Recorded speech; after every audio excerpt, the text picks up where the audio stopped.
From Atlanta, Georgia, welcome to Fearfully and Wonderfully Me, a podcast for women on leadership and life skills with Rhea Story.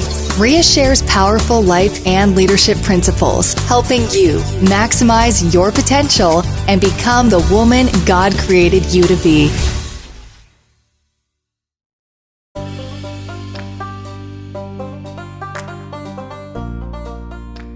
Hello, everyone. Welcome to Fearfully and Wonderfully Me, a podcast designed to help you become the leader you are destined to be. I'm super excited about today's episode because I have a special guest and my friend, Tonya Telesco. Tonya is a speaker, an author, and a human behavior expert, and she is dedicated to helping women find their voice so they can change their world. She's the co-founder, along with her husband, Tom, of Telesco Leadership Group, and she also is a member of the teaching faculty for the John Maxwell team. She's a John Maxwell certified trainer. She's a DISC certified master trainer, and she has incredible expertise in leadership development and relationship development. So, Tonya, I'm so excited to have you. Welcome. Thank you, Rhea. It is an absolute pleasure and joy to be here. Appreciate you inviting me. Oh, I'm glad to have you here. Now, I've read, you have two books, actually. You've published author, and you have two books, and I've read Walking Off Your Map, 7 Keys to an Extraordinary Life, but I have not read the other book. So tell me about that one, because I think you and your husband, Tom, co-wrote it. Is that right? Yes, we sure did. And that one is called Be the Exception, 79 Keys to Build Stronger Lives and Relationships. And, you know, that book is a little bit different, Rhea, because, you know, there were two things when I was reinventing my life that I really, two significant principles was, number one, to live differently, I was going to have to think differently. And number two, that I was only going to be as good as the questions that I asked myself. And so that little book helps you to do both. And so, you know, there's a lot of people out there that aren't big readers. To sit down and see a 15-page chapter can be a little overwhelming. And so, you know, you can actually take 1 or 2 pages a day and just have insights into your potential and your growth and get encouragement. But it also asks questions, and it helps you maybe to uncover some things that you weren't aware of before. So, yes, I love that little book. I love it. The power of something small and effective. Well, Tell us a little bit about you. I mean, kind of that I shared your bio with our listeners, but I've known you and your husband, Tom, for, several years. But share with everyone kind of a little bit about you guys and your journey. Sure. Oh, goodness. Trying to put it in a nutshell. Rhea, Tom and I, we met, it's been like 5. We've been married for over 2 years, but I had never been married. And I was just really on an intentional journey with the Lord. And I hadn't dated in like 10 years. And there was a certification that I actually, I had already been certified in DISC. But I was introduced to a man, and somebody said that he had a certification, and I just felt so compelled to attend that. And so I did. It was only about 10 people. And Tom was a business consultant for him, Dr. Rung with Personality Insights. And long story short, it was actually during that time that the Lord had spoken to my heart. And he said, Tonya, I don't want you to consider dating for like the next 12 months. And I was like 3 months into that journey with him, just to draw closer to him. And Rhea, I walked in there, and there was this good-looking guy sitting next to this man in back. And I was like, well, he's kind of cute, but it was all business, and we were all business. And I so was protective about my time with the Lord of even entertaining that. But as we got to know each other, it was all this professional conversation. And then we kind of got to know each other on the side, and that's another story. And he was living in Vegas. I was here in Texas. And we just really struck up a neat relationship at a heart level that was over the phone. And then one thing led to another. So that was just, it's probably one of those stories that go on the Hallmark Channel. And signing my prince. And Tom, it was so neat because he proposed on stage at John Maxwell in front of I guess, 3,500 people. And Wow. I love to share that story because, I mean, you know, whether it's to meet that special someone or start a business or just, you know, an uncovered dream in your heart that they just have no expiration date. And so that was the beginning of our journey, and then starting our leadership company together. That's just that piece that we have, Telesco Leadership, where we do, you know, a lot of consulting and training together. And Tom he's the coach's coach. I mean, he is just this one-on-one guy that is just able to pull out the gold in people like nothing I've ever seen in my life. But Rhea, I am not that girl. And so I'm not that coach, but I tell you what, so my passion and what the Lord has really had me focus on, especially in the last 12 months, is really helping to empower women through speaking. I love speaking and creating resources like you do.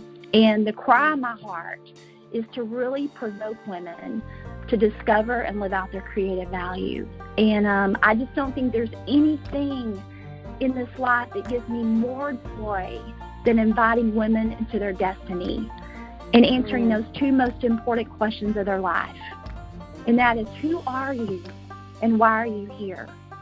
And because when you get clarity on those two things, that's when you become brave and courageous and just unstoppable doing what God's called you to do. So, yeah. I love that. That's it in a nutshell. I love that. It's powerful.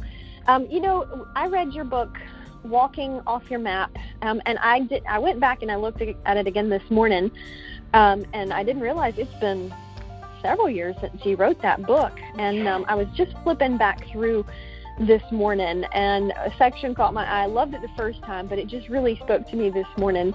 And I think it's on page 58 where you talk about, and you know, your subtitle of the book is 7 Keys to an Extraordinary Life. And key number 3 is you've got to be a termite. And I just love that. So talk about what it means to be a termite, because that was definitely something you don't hear a lot in the personal growth space. Yes.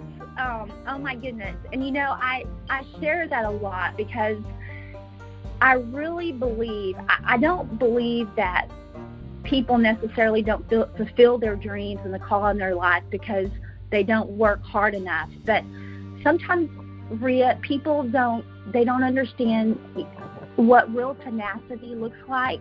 How do I say it? And I have to say, especially a lot of entrepreneurs. I mean, Tom and I see so many entrepreneurs that they start out with this deep set passion and a vision, but they don't really understand the long game. And they don't understand that to be able to finish strong, there's going to have to be a whole lot of pivots.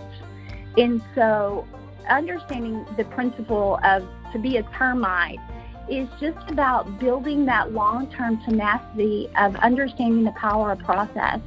And I think John Maxwell shares that a lot. You know, that law, what is it, the law of consistency, is that it's not about the big events and the big conferences and the big wins that you have every once in a while. It's like, you show me your daily agenda and I'll show you where you're headed. So to me, this law has probably been the most prevalent in my life of understanding that, yes, I have to give myself permission to fail a whole lot and learn from those. But I also, it's just one bite at a time.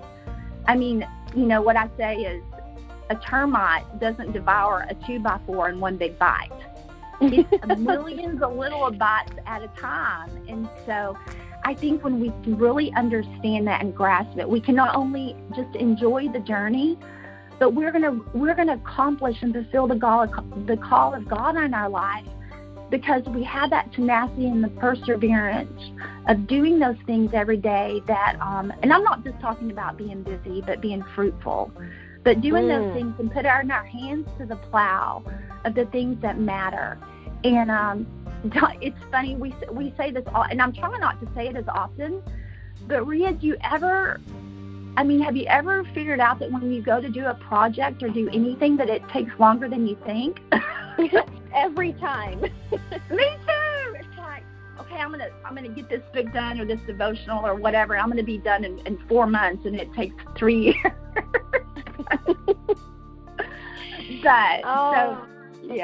So anyway, I think one of my favorite quotes that John Maxwell shares is that nobody drifts to the top of their mountain. And I just so believe in the power of tenacity. So, yeah. I love that. You're absolutely right, though. Whether it's laundry that I don't want to do or any big we tend to overestimate how quickly something, we can get it done. And then I think that's where the discipline comes in. When you've got a big dream or goal or vision for yourself, is there are going to be times when you're not going to feel like doing it. And, oh, my goodness. That's where we've just got to buckle down and say, no, this is why I'm doing this. And if I want to reap the harvest, I've got to invest in sowing the seeds, so to speak. And with time, they will grow. It might take a long time. It might take longer than we think, but it does happen with consistency. I love that. You talked a little bit in the book, too, about the character traits and the kind of being a champion, I guess. And let me flip over to, I think it's on page 74, you talked about the law of the process, and then page 72, you talked about champions don't become champions in the ring. And it's kind of the same thing that you're saying there, is that, the champion under the lights is what we see, but we don't see the hours and hours and hours that went into getting there. Yes. And, this isn't in this book, but it just so goes along with it, Rhea, is that's why, to me, it is so important for you to really define what your purpose is through understanding your personality and your gifts and so forth. I mean, there are just I see so many women, so much of the world.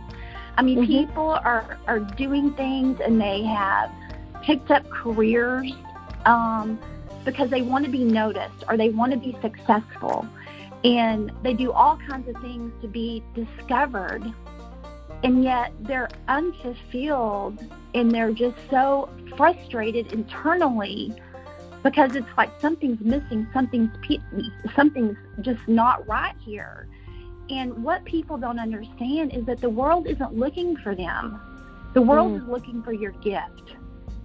And it's our gift that needs to be manifested, and it's our gift that needs to be developed. And really, until you understand what your gifts are through understanding your passions and so forth, are you going to have the tenacity to step in the ring, to do the things that you need to do, to work hard and get bloodied up because you're living out of your gift? And I just think there is such a level of fortitude that comes when you know that you're doing what you're built for. And it just doesn't work well to try to live out somebody else's dream or try to be what your parents wanted you to be or somebody else wanted you to be. You really need to identify and discover what you are here for and how you're called to show up. So, and I think that's how we can become termites, and that's how we can step into that ring, is when we know that we are doing exactly what we were built to do.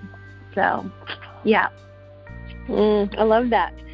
So you touched on a minute ago about, as you started learning some of the principles of relationships and the DISC format and things like that, how has that changed your awareness of your gifts and your strengths?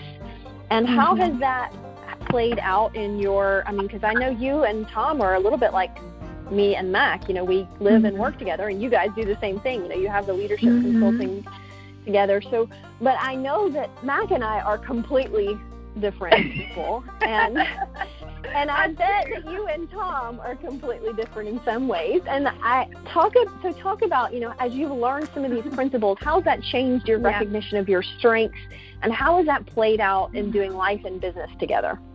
Oh, my goodness. There's just so many parts of that. And a little backstory, Rhea. It was almost 17 years ago, and I was staying with my parents before moving to Colorado Springs, and my sister was going through a horrible divorce, and she ended up moving in with her and her 5 children. And so we had 9 of us living under a not so large roof, like a can of packed sardines. Wow. Girl, I'm telling you, it can get that messy. And it was during that time that we were taking a course, and it was the first time we were introduced to the DISC model of human behavior. Mm-hmm. And I tell you what, it was just like hitting the Texas lottery. Because and we've been in ministry and everything all our lives. It wasn't that we didn't love each other and love God, but it's like, holy cow, there's just so many different aspects going on under this roof. And for the first time in our lives, through DISC, we not only had an understanding of who we were, but of each other. And I tell you what, for the first time in my parents' 35 years of marriage and ministry, did they move from a place of toleration to celebration, because they knew how to breathe life into each other's needs. And so I've always called DISC my personal development leadership program. Because I truly believe, Rhea, I mean, if you can learn a new principle, implement it, and have success with the ones that you love and that drive you the craziest, that you can achieve greatness anywhere. I mean, marketplace or whatever that might be. And Tom and I, and it is true, opposites attract, but opposites attack. And they're the people that you love the most, I mean, truly love, but they're also going to be the ones that you struggle with the most because you don't understand them. And so it was really neat because that was, helping, and that's part of, I truly believe that your personality is connected to your purpose. There's absolutely no way around it. And God wired you with certain attributes and strengths and everything. But the thing is, if you marry someone that's just like you, or even work with people who are just like you, then you're not only going to double up on your strengths, but you're going to double up on your weaknesses. And so, because Tom and I understand each other, he covers all my blind spots, Rhea. It's incredible. And if there was one thing that I want women or people to understand, and I teach this a lot, is that up to 90% of the conflict that you're having in any relationship, whether it be at work or with a spouse or with a client, is not understanding their focus. Are they task or relationship focused? And task-focused people move mountains through accomplishments. And relationship-focused people like Tom move mountains through relationships. But where that conflict comes in is that so many times relationship-focused people think that task-focused people are mean, and task-focused people think that relationship-focused people are lazy. And it's not true. They just do things very differently.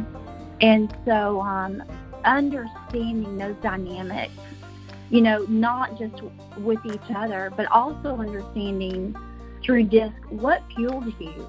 What are your greatest fears? What are those things that are going to wake up and give you passion and drive and are completely different for all the 4 personality styles?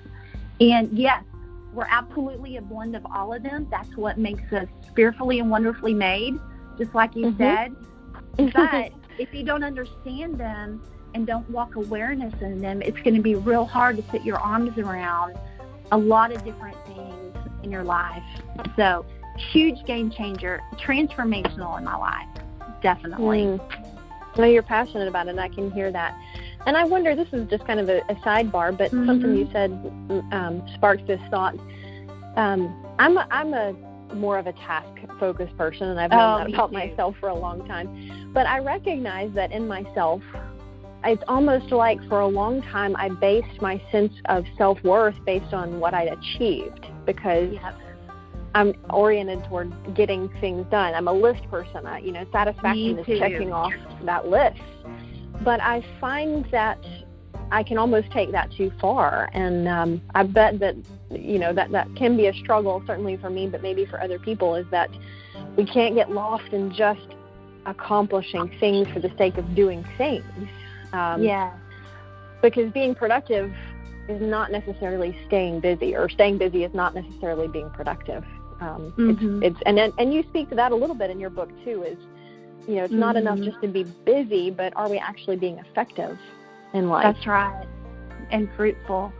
And if there was anybody that has walked, the overuse of our strengths is our greatest weakness. And Rhea, I'm actually doubly task focused. I mean, it's funny, when you're in private, you're kind of one thing, and when you kind of go out into the world, you're something else. And so I go into a lot of the relational side when I step out of the house. But internally, I just get so much pleasure from getting accomplishments and results and things like that. But because I didn't understand that, oh my gosh, I spent years pursuing jobs and careers, that were outwardly very successful, but I missed a boatload. I'm talking, it's embarrassing to say, but it's true. Years of memories were created without me and my family because I chose success over significance. And success was something I was doing for myself, as you know, and significance is what we do for others. And because I was so internally driven and so found myself in checking off that list and getting stuff done, Rhea, I was missing out on life. And it was terrible. I mean, but I didn't know what I didn't know because it was my internal normal. And, I loved my family and we had great times together. But I was Martha, the story of Martha and Mary. I was like, why aren't my sisters and my friends helping me? Jesus, tell them to get to work, and right. And it was like, girl, I was the one that he had to say, you were missing out on the one thing. And there's nothing more important than relationships. Everything else is details. So having that balance and that shift in my life is so what I want for women, because and men, because there are so many of us that are task-oriented, but when we become human doings over human beings, things get out of kilter, and people in our lives pay the price for that. So, yeah. That's so true. Sometimes we are, and I talk about all the time that, and you and I, or you and Tom, obviously are pretty high, big John Maxwell fans too. And, John Maxwell talks about leadership as influence.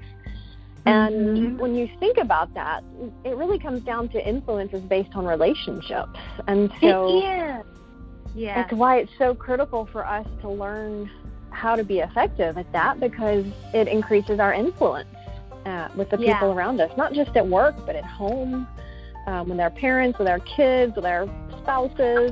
And life just gets better when we learn, it's just increasing our level of awareness relative to how these principles work. Oh, and it's funny because the way that the Lord wired me and made me, and my gift truly was leadership. But because I was so focused on getting stuff done that I wasn't leading well.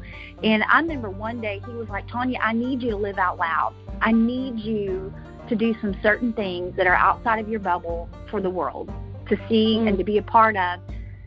And I'm kind of like, okay, I'm outgoing, but at the same time, I'm a very private person. And I realized that was selfishness and that I wasn't sharing my gift. And I had walked a lot of things out and had success, a lot of course, more failures, but lots of successes. And it's like, okay, now it's time for you to go to another level and to share that. And so, that's part of manifesting, I think, our gifts to the world, is that it's not just for us. And we're not going to be fulfilled unless we show up how God has called us to show up.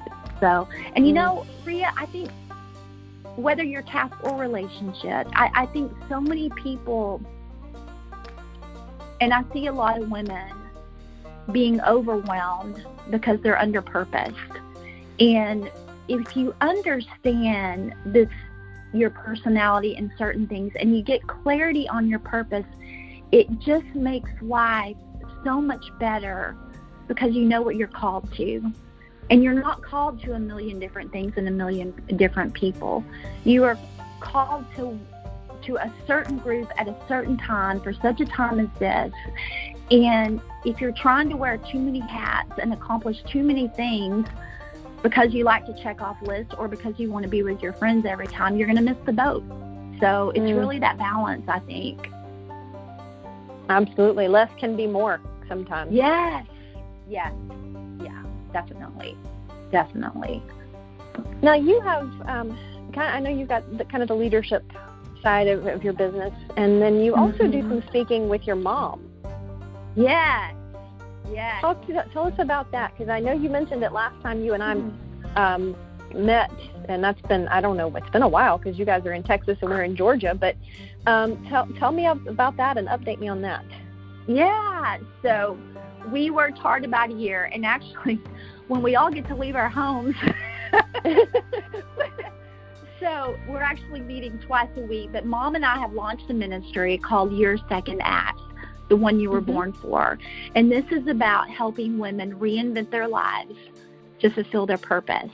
And so through speaking and retreats and things like that, we help women just inspire them to walk into their creative value. And so that's the course.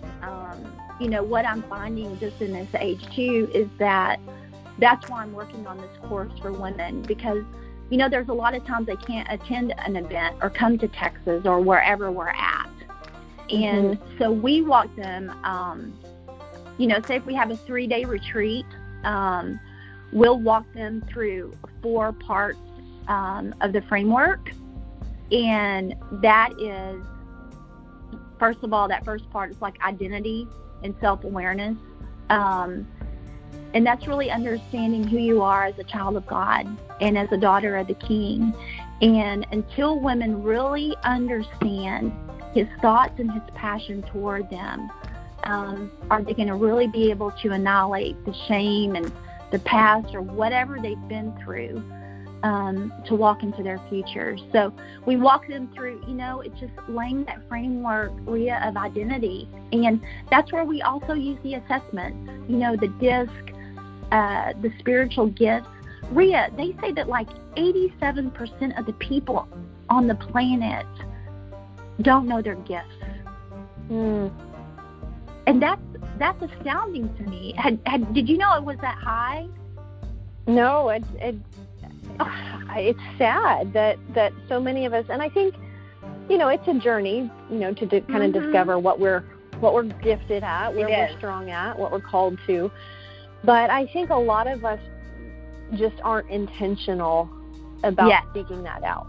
And, I know for years, like I thought success was good, but I thought to, reach my potential in life, I'd need to go to college and get another degree and get a good job and a good career. And those things are good, but, there was like a whole level that I was not aware of in terms of just realizing that those things really didn't, material things don't bring us joy in life. And so I think a lot of us we either don't know, or we get to a place where we're coasting and we're comfortable, and it's work, it's work to go through and reconcile with what you're called to do and where you're strong at, where you're not strong at, because that's important too. And it takes, self-development and, consistency and all of those things. And they're not always fun or glamorous. They're not. And that's, I went through decades, like I said, of just walking in the dark. And I know that, I knew that the Lord had a call in my life when I was a little girl. I hit the lottery when it came to parents and a husband. It couldn't have been a better setup, but I didn't know how to connect the dots. And I didn't know how to uncover some things that were right in front of my face because nobody showed me. And, that was part of really that journey of personal growth and development was very eye-opening for for me when I understood that I could take 100% of responsibility of where I wanted my life to go. And so that was so huge. Good. Well, it was a game changer for me. And you nailed it earlier when you said, that was another huge, one of my mentors wrote a book many years ago about harnessing your emotions. And Rhea, there are so many people who let their emotions dictate their choices, daily decisions.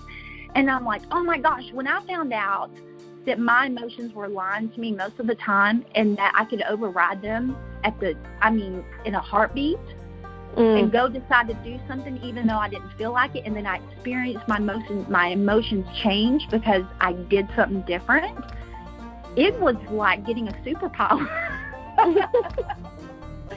Wow, that is powerful, though. It's so powerful when we recognize that, because then it's freedom, then it's like so freedom.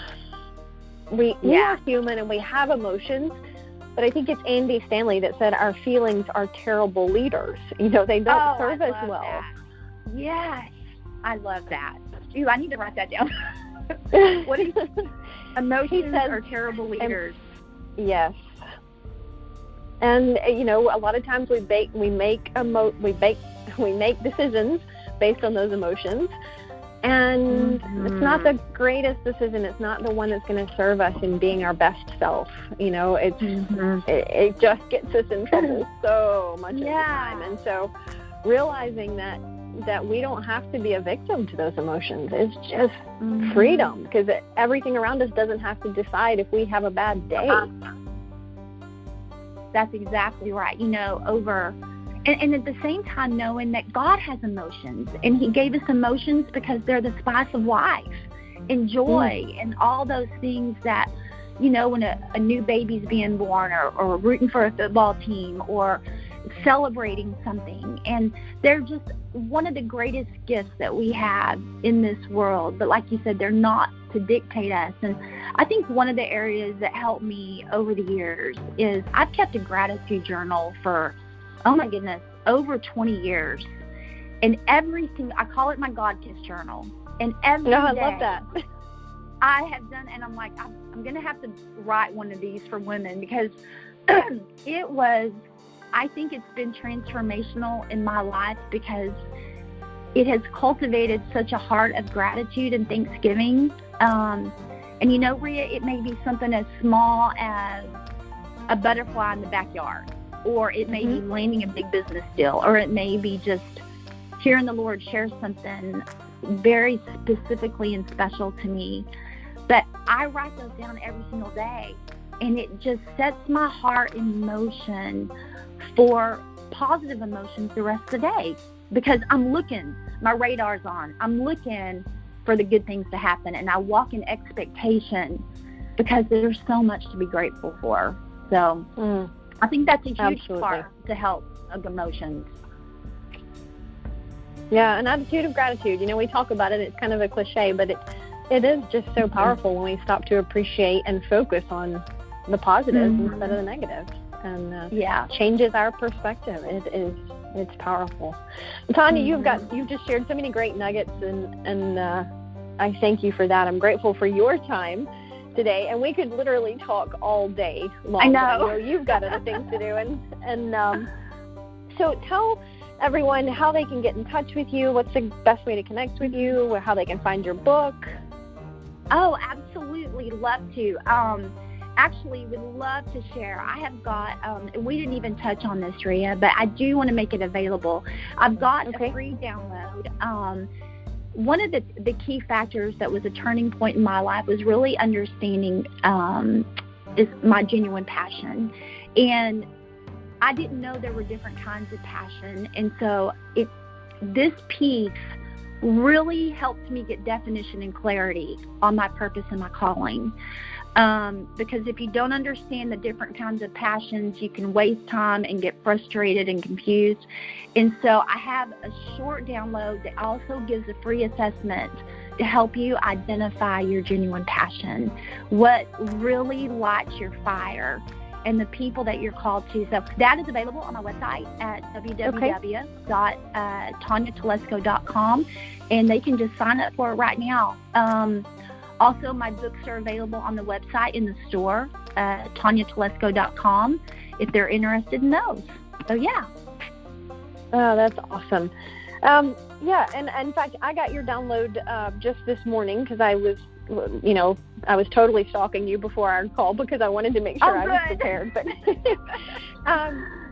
but I think, like you said, the power of just going through and asking ourselves some of those questions.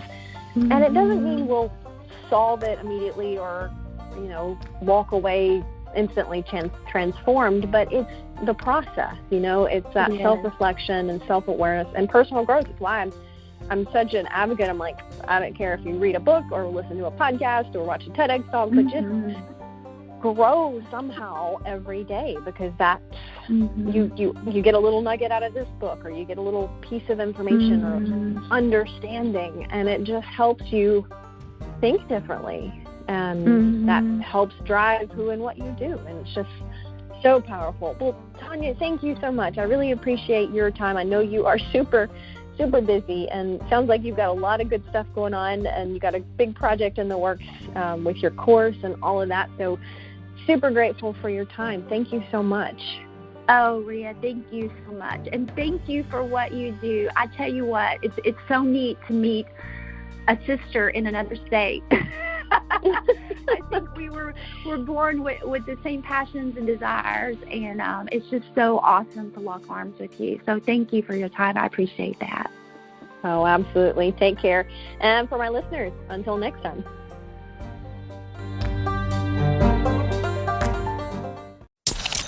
Start increasing your influence and maximizing your potential with Rhea's audiobooks. Available at audible.com, amazon.com, and iBooks. Please visit rheastory.com to learn about Rhea's books, resources, speaking, and training programs. Thanks for listening.